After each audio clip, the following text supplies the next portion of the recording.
Pour introduire cette petite vidéo sur Pythagore, on va vous parler de l'origine du terme.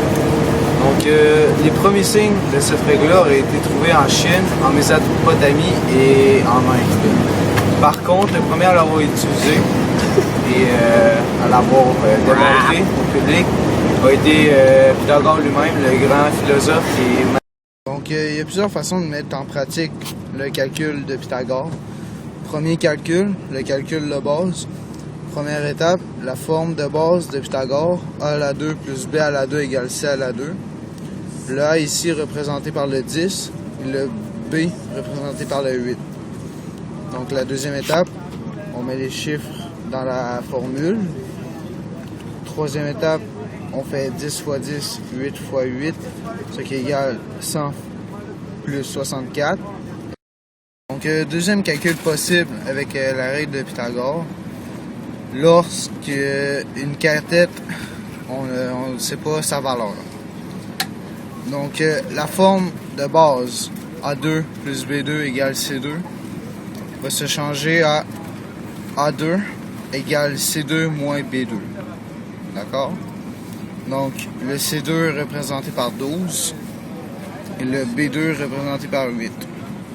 Si on met ces deux chiffres dans la formule, ça veut dire que A2 égale 12 à la 2 moins 8 à la 2. Deuxième calcul possible avec la règle de Pythagore, lorsque deux cathètes sont manquantes. On sait tout de suite que les deux cathètes auront la même valeur. Donc si le calcul qu'on aura besoin pour trouver l'une des deux cathètes sera racine carrée de c à la 2 sur 2 égale a. Donc a représente une cathète. Okay. Dans la formule, le c égale 8. Alors, si on revient ici, c'est un calcul possible avec la règle de Pythagore lorsqu'on est en contact avec un triangle équilatéral, donc trois côtés égaux. Qu'est-ce qu'on veut faire? Si on veut aller chercher un triangle rectangle, donc on va aller découper le triangle en deux, ce qui va nous donner deux triangles rectangles. Avec cela, on va être capable de trouver la hauteur, d'accord, pour par la suite trouver l'aire. Donc premier calcul,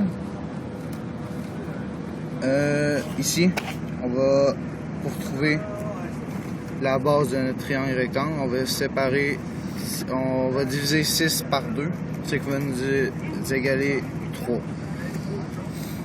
Par la suite, on va se rappeler le cinquième et dernier calcul possible avec la règle de Pythagore.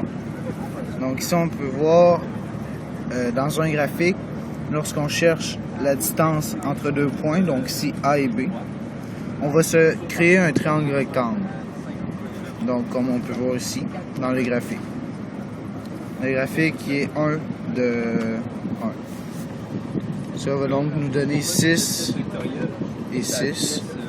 Donc si on revient à notre base, notre formule de base, donc A à la 2 plus B à la 2. De Pythagore est utilisé sur le triangle rectangle, souvent pour retrouver une mesure manquante de son périmètre.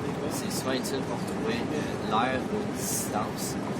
Puis, Conclusion, il est important de se rappeler la règle de Pythagore, parce que c'est une règle qui est à la base des mathématiques. De plus, elle va vous servir tout le long de votre vie, puisqu'elle s'applique à plusieurs